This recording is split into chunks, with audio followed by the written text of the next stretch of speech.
Hello et bienvenue dans Traverser, le podcast de la transformation intérieure par Elisabeth Claes.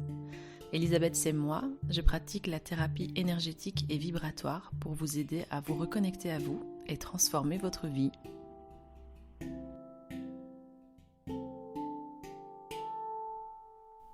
Hello tout le monde, aujourd'hui on se retrouve pour un nouvel épisode de podcast et on va parler ensemble de ce mois d'avril 2026 qui vient de s'écouler et des énergies qui étaient particulièrement, je trouve, ballottantes, si on peut dire.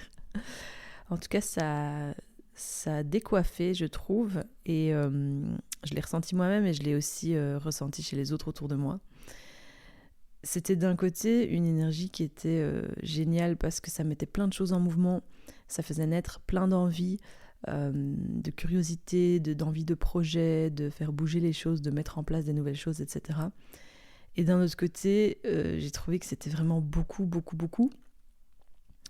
Donc parfois un peu oppressant parce que impossible de tout réaliser en même temps. Ce qui a pu mener à certains moments pour moi, comme pour d'autres personnes que je connais, à un peu un freeze total, de plus savoir par où commencer, tellement il y a d'idées et de curiosité et d'envie, ce qui est absurde d'un côté et en même temps génial. C'est un vrai luxe en fait, d'avoir autant d'inspiration et d'idées et d'envie que de plus savoir quoi en faire et d'en être paralysé carrément. Mais du coup, ce que j'ai pu observer, c'est vraiment un besoin de faire des choix peut-être pour l'instant présent, de ne pas vouloir tout réaliser en même temps, puisque de toute façon c'est impossible. Et en général, c'est cette attente-là qui fait qu'on se paralyse, parce qu'on veut pouvoir tout faire en même temps. Et donc on se bloque soi-même. Et c'est un conseil que j'ai pu donner à de nombreuses reprises, de vraiment regarder aux priorités. Quelles sont les priorités et quelles sont les vraies priorités de vraiment quoi. Parce que moi-même ça m'était arrivé il y a quelques mois et ça me fait rire aujourd'hui quand j'y repense, mais c'était il n'y a pas si longtemps. C'était de me dire, j'étais un peu dans la même vibe avec plein de projets, plein d'envies et tout. Et je m'étais déjà dit à l'époque, ok, il faut prioriser parce qu'on ne peut pas tout faire. Et donc j'avais le cœur lourd, mis certaines choses de côté à ce moment-là. Et je me retrouvais quand même dans un sentiment d'oppression et d'être submergée et d'être insatisfaite et de ne pas savoir par où commencer, quoi faire, et de perdre un peu l'espoir d'y arriver, simplement dans la vie, d'arriver à faire ce que je veux faire. Et c'était plein de projets divers et variés. Et je me souviens d'avoir parlé avec ma prof de chant qui voyait bien que j'étais un peu dans le mal. Et elle me disait, elle avait cette même sensation, ce même sentiment, de dire mais je crois qu'il faut que tu priorises un peu plus. Là, il y a trop de choses. Et je lui ai dit non, mais j'ai déjà priorisé, etc. Mais elle avait raison. Et puis j'étais rentrée chez moi et j'avais regardé un peu mes priorités. Puis je m'étais rendu compte qu'il y avait 8 projets différents dans mes priorités. Et je me suis dit, oui, c'est peut-être un peu trop. Sachant que les 8 projets, c'était déjà les priorités parmi tous les autres projets. Et puis là, à ce moment-là, je me suis dit, ok, on va plus rien faire du tout. Vraiment pas de demi-mesure. À ce moment-là, c'était nécessaire en tout cas de vraiment ralentir et vraiment choisir, enfin voilà, faire des choix vraiment radicaux pour pouvoir vraiment se reposer, parce qu'en fait, ça n'aide personne évidemment d'essayer de tirer 6, 7, 8 charrettes et 12 bœufs en même temps. Ni pour soi-même, ni pour les autres, que quand on est dans des métiers d'accompagnement. C'est bénéfique à personne parce qu'en fait, il faut que pour soi-même, on soit assez reposé, aligné, en forme, consciente. Mais voilà, et de même pour les personnes autour de nous et qu'on accompagne. c'est important d'être dans un bon état d'esprit et dans un bon état physique, parce que sinon, on fait pas forcément les choses hyper bien, quoi. Donc, voilà, ça c'était il y a quelques temps, mais en avril, c'était un peu une revisite de ça, mais un peu en tourbillon, j'avais l'impression, parce que j'ai vu ça aussi autour de moi, c'était pas juste moi. Et ce que j'ai pu observer en tout cas autour de moi, et pour moi-même aussi, c'est que en fait, quand il y a ce tourbillon qui arrive et cette énergie qui suscite une envie de création ou une envie de faire beaucoup de choses, mais qui était couplée, je trouvais cette fois-ci aussi avec vraiment un peu les choses de la vie, les obligations de la vie et plein de choses qui vraiment nous ballottent et nous submergent. Ce que j'ai pu remarquer, c'est que la première chose qu'on balance par la fenêtre, malheureusement, c'est tout ce qui nous fait du bien et tout ce qui... Alors, vous entendez mon chat qui pleure, c'est normal. Elle a toujours envie de jouer quand je fais le podcast. C'est toujours le bon moment pour elle de jouer et de demander des câlins. Ah, mon petit cœur. Donc on va continuer quand même. Ce que j'ai pu remarquer, c'est que dans ces moments-là, dans ce moment où on est vraiment ballotté, submergé, ce qu'on balance par la fenêtre en premier, malheureusement, c'est toutes les choses qui nous font du bien, toutes les choses qui nous permettent justement de revenir à soi et de se sentir plus aligné, de se sentir bien dans ses pompes et de se sentir justement assez calme et sereine pour affronter la réalité, les obligations, etc. Et c'est vraiment pour moi ça un signe que dès le moment où en fait on n'a plus le temps de faire ce qui est bon pour nous, c'est vraiment le signe qu'en fait c'est justement le moment où on doit absolument garder ces habitudes-là, ces rituels-là, parce que ces choses-là vont nous permettre d'affronter le reste. Et donc c'est un mécanisme tout à fait paradoxal qui nous fait croire que on n'a plus le temps pour rien et donc il n'y a plus que les obligations qui comptent. Et c'est là où les conseils que j'ai pu donner à différentes personnes, c'est vraiment de revisiter un peu le concept de priorité et d'obligation dans les deux sens, c'est-à-dire tout ce qu'on croit obligatoire, tout ce qu'on croit absolument inévitable. Et bien parfois ça fait du bien de revisiter ce concept et de se dire mais est-ce que vraiment tout là-dedans a la même importance et est-ce que c'est vraiment inévitable au même degré ou est-ce qu'il n'y a pas des choses que je peux un peu rétrograder, mettre de côté, déléguer, etc. Parce que souvent ces obligations elles sont un peu inscrites dans nos têtes mais de manière un peu peut-être subjective et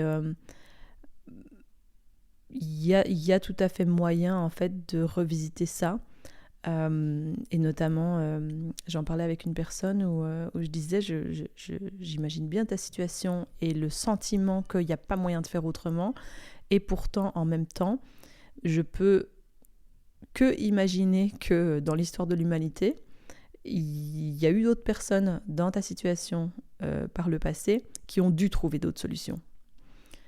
Soit parce que leurs attentes envers elles-mêmes et ce qu'elles considéraient comme nécessaire, par exemple prendre soin de soi, etc., étaient peut-être plus élevées, ce qui fait qu'elles ont dit « Ah ben non, moi je ne peux pas accepter de faire uniquement toutes ces obligations-là sans avoir de temps pour moi, et donc je vais trouver une solution, même si de prime abord on dirait qu'il n'y en a pas, mais je vais me créer des solutions pour me libérer du temps pour prendre soin de moi ».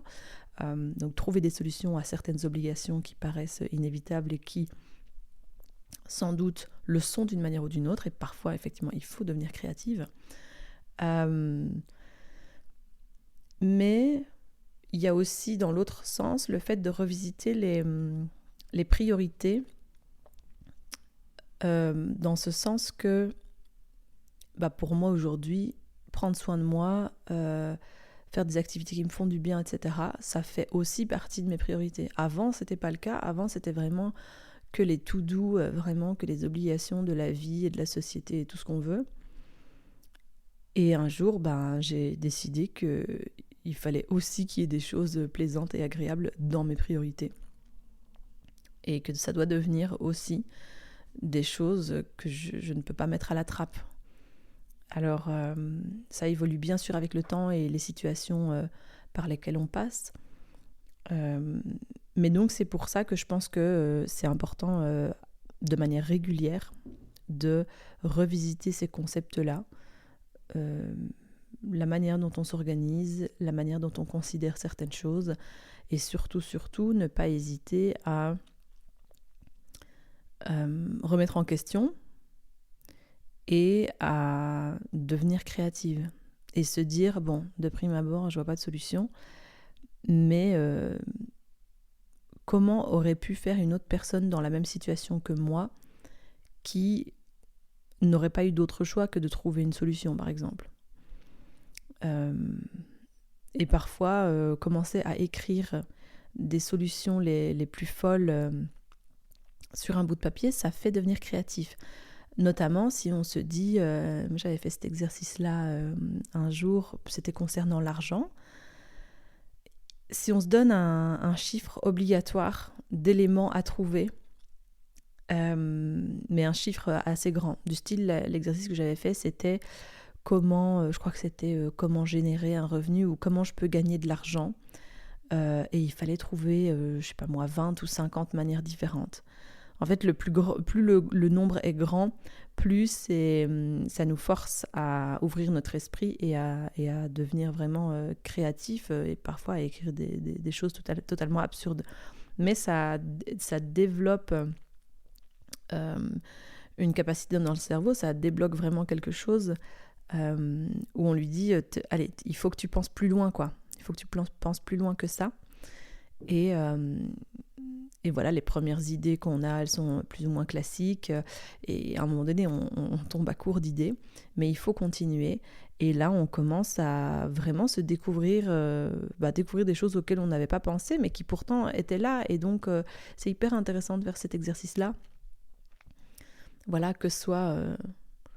ça peut être dans plein de thématiques différentes, mais ce qui nous bloque pour l'instant... c'est sympa de se dire ok, je vais essayer de voir plus loin que moi, mes lunettes, parce qu'on a tous nos propres lunettes et nos propres filtres et nos idées que certaines choses sont impossibles, jusqu'au jour où on rencontre quelqu'un qui dit ah mais non, mais moi j'ai fait comme ça, du coup j'avais le même problème que toi, mais j'ai fait comme ça. On se dit mais waouh, c'est dingue, et c'est génial ce genre de moment, parce que ça nous ouvre une fenêtre ou une porte qu'on n'avait pas pensé possible d'ouvrir, en fait, tout simplement. Donc voilà, ça c'était vraiment pour moi le plus gros enseignement de ce mois d'avril 2026. C'était oppressant, c'était pas forcément toujours agréable, c'était en même temps très grisant et très motivant d'avoir plein d'idées, plein de curiosités, plein de projets à mettre en place, et en même temps paralysant parfois. Et cette leçon, je pense qu'elle est vraiment applicable tout au cours de la vie, et comme je disais, plus régulièrement qu'on ne le pense, de pas hésiter à revisiter nos concepts, parce que l'être humain a une certaine tendance comme ça à vouloir figer les choses, sauf que la vie, c'est vraiment que mouvement, tout le temps. Et si on observe la nature et l'histoire, on s'en rend compte assez facilement. Il y a jamais rien de fixe et de stable. Tout change toujours, tout se modifie, tout est en mouvement, donc il faut s'adapter, et faut pas forcément essayer d'avoir des idées fixes comme ça, comme on a tendance à le faire naturellement. Un autre conseil que j'ai pu donner, et que en réalité je donne vraiment souvent quand je reçois des gens en séance notamment, c'est le conseil de revenir à soi et de vraiment délier ses pieds et ses chevilles et de se reconnecter de cette manière-là à la terre. Souvent, c'est quelque chose qui revient, c'est le besoin d'amener plus de mouvement et de flexibilité dans les pieds et les chevilles, donc notamment en allant marcher dans la nature. Ça, c'est vraiment le combo gagnant, c'est le mouvement plus la nature. Et ça dénote souvent d'une énergie qui est un peu trop remontée vers le haut du corps, vers la tête, vraiment le cerveau qui turbine à toute vitesse. Et c'est en lien évidemment avec ce dont on vient de parler concernant toutes les idées, les projets, les envies, etc. Tout ça souvent se passe au niveau de l'intellect. Et à ce moment-là, l'énergie, elle est vraiment concentrée vers le haut du corps. Elle ne circule plus vraiment très librement entre le haut et le bas, et surtout entre la terre et notre corps. Et donc souvent, j'ai cette image que l'énergie, elle circule un peu en circuit fermé.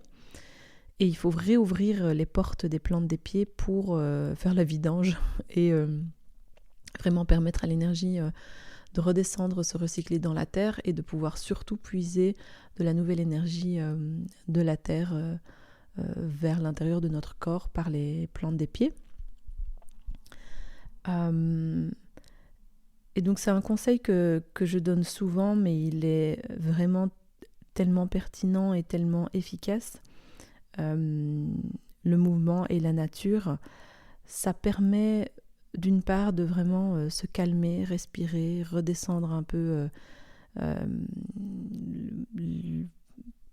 niveau d'anxiété, j'allais dire, oui, et calmer aussi le mental. Tout ça est lié. Et quelque part, ça permet de, du coup, revenir à soi et se réaligner, et donc développer plus de sérénité, mais plus de confiance aussi en soi, mais ce qui permet aussi par la suite de développer plus de confiance, je vais dire, en l'humanité et en la vie et l'univers. Et c'est vraiment pas négligeable en ce moment, parce que je pense qu'on est à un moment charnière de l'humanité,